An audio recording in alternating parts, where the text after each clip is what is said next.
My first government job is actually the job that I'm in now. So I'm the CIO of U.S. Citizenship and Immigration Services, which is one of the components of the Department of Homeland Security. I joined 2 years ago from private industry. And I guess the biggest thing that I've learned, obviously I've learned a lot over the 2 years. What I've realized is just the amazing number of stakeholders in everything I do. I think that's very different from the private sector. So not only do I have to keep the business leadership of the agency satisfied, but I also have to think about congressional oversight, inspectors general, GAO, OMB, legal, privacy, and all of these other stakeholders in everything I do. So it becomes much more a question of trying to sell ideas and build consensus and use all of my collaborative skills to try to align a big group of stakeholders.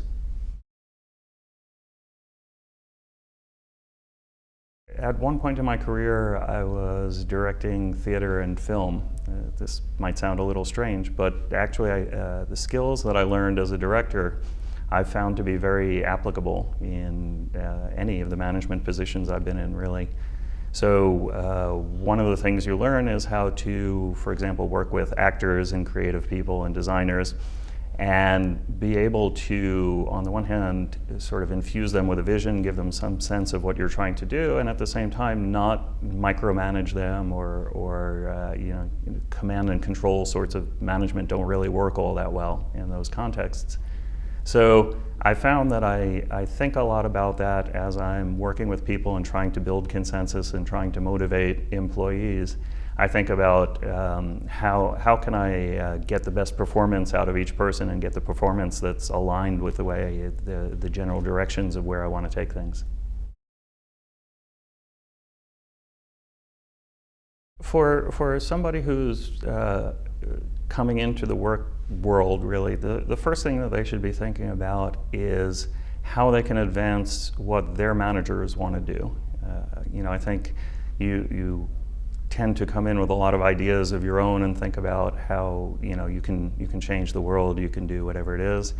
But really, at least at the beginning of your career, what you need to be thinking about is your manager, their goals, how you're doing relative to their goals, make sure you're getting good feedback and thinking about how to deliver for them. And then, having your own influence and your own ability to change the world, that comes later. I tend to think of my job a lot as a sales job, sales kind of in the best sense of the word, not manipulative sales, but communicating ideas and driving the adoption of ideas. And so in my career at different times I've worked with good salespeople, I've managed sales staffs, and I think I learned that I was, earlier in my career, I was not a very good salesperson. There was a lot that I needed to know. So one of my employees watching me work with a potential investor in a company realized that what I wasn't doing was closing. I think salespeople think a lot about that. How do you get to the close? How do you get the signature on the contract or whatever it is? And so the best advice I think I got was close. That's all that matters, is do you get the signature on the contract? Continuous development, continuously learning is very important, and you learn a lot in the workplace. There are also lots of learning opportunities outside. One thing that I did recently that I really recommend for people is I took some courses, including a course in negotiations. And there are plenty of those around. This isn't the first time I've taken a class like that.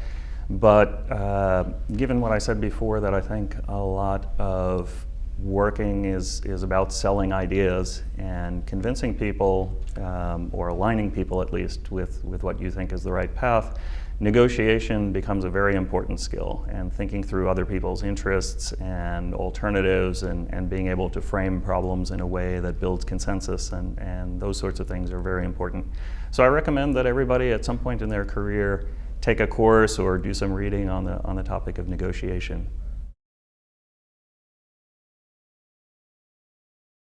Working for the government is about as exciting as it can be for somebody early in their career. It's a little hard for me to say that because I wasn't working for the government early in my career. But what I found is that in the government, you're working on issues that matter a lot to a lot of people. You're at the center of a lot of action that's going on, things you read about in the newspapers. Even if you're only peripherally involved, it's meaningful, it's exciting. And typically entry-level jobs in private industry don't have anywhere near that level of excitement and involvement and motivation.